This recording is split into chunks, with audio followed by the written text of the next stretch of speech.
Hey y'all. So this is Mr. Yeboah. I think you know at this point.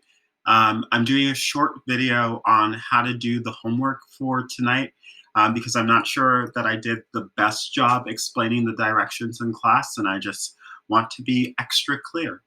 Here are the steps. Here's step one: going to Google Classroom, making sure to click the classwork section. And then at the top of your Google Classroom, you should be able to find a copy of my digital notebook. So you're going to click on that.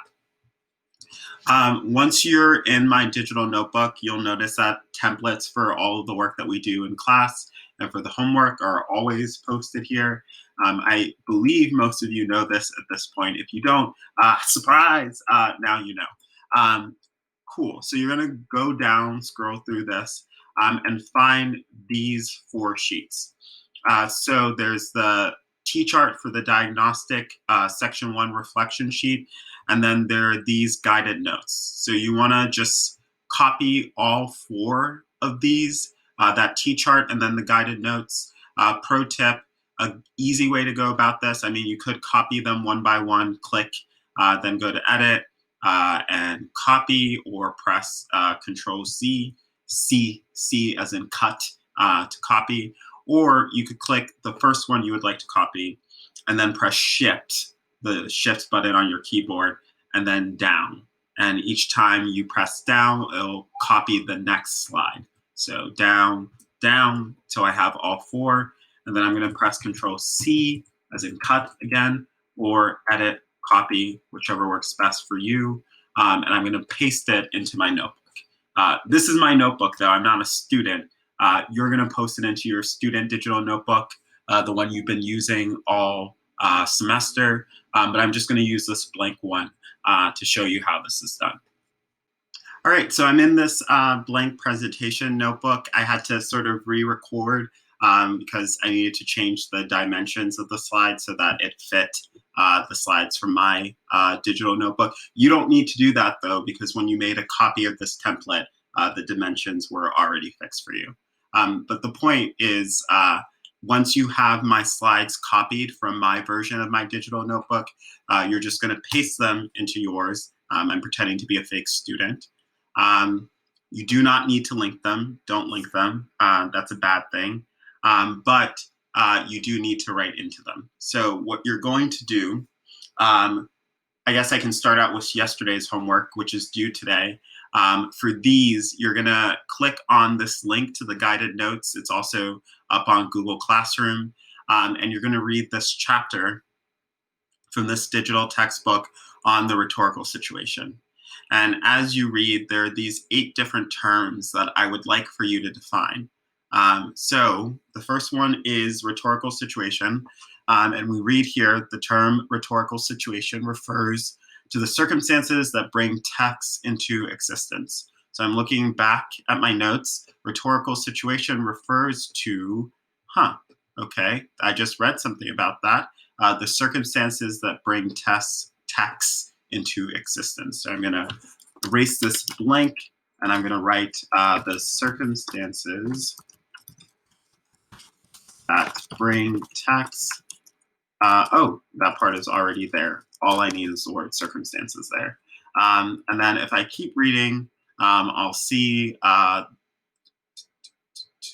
concept emphasizes that writing is a social activity produced by people in particular situations for particular goals. It helps individuals understand that because writing is highly situated in response to specific human needs at a particular time and place, text should be produced and interpreted with these needs and contexts in mind. As a writer, thinking carefully about the situations in which you find yourself writing can lead you to produce more meaningful text. And I would keep reading, but I sort of know what I'm looking for. This sentence, the rhetorical situation can help writers and readers think through, comes up here and determine why text exists, what they aim to do, and how they do it in particular situations. So I would write that into the brackets. And I would do that for all of these different elements. So that would be the homework, just reading, making sure that words are spelled right, because even English teachers sometimes misspell words, and filling out these notes. And then at the end of my reading, I should have had I should have a better experience or understanding of what rhetorical situation is.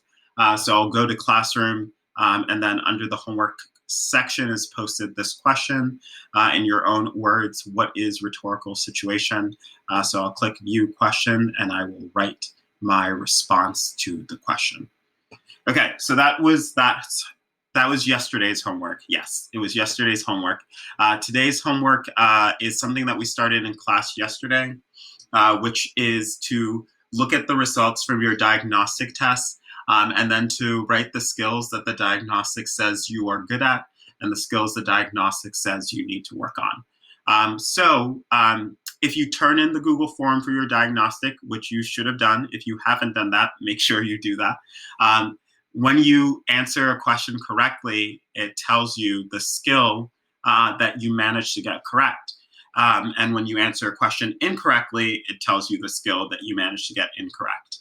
So you will look at your results from the diagnostic, which should have been emailed out to you. If you don't have them for any reason, either make sure that you actually submitted the Google form, or email me to figure out what went wrong. But once you have those results, all you're doing for each of the questions is seeing if you got the question correct or incorrect. If you got the question correct, that means that you did well on that skill. It means the diagnostic thinks that you know that skill. And so you're going to go to your digital notebook, and you're going to copy and paste that skill into the column that is appropriate for it. I'm going to zoom in so that's like a little bit easier to see. And you can obviously make your font bigger than that. And you're going to do the same. So if I got that skill incorrect, I would post it into this column. So you're going to do that for each of the questions, see which skill you did or did not get. And then eventually you're going to have a lot of skills in each column, maybe more in one than the other, depending on how well you did. And then the last thing that I'm going to ask that you do is look through the skills that you either are good at according to diagnostic or need to work on according to the diagnostic, and to highlight the ones that you most want to improve on this semester. And I'm asking that, oopsies, you highlight at least 2 in each column. And if for whatever reason you have none in one column, that's okay. That's fine. You can just highlight 2 in the column where you do have things. So that's how to do that. I hope that was clear. I hope if you had questions about the homework that answered them. And like always, if you have more questions than what I was able to address during this video, then definitely email me. Okay, I'm gonna go, I don't know, drink a glass of water. Staying hydrated is important. Have a good rest of your day.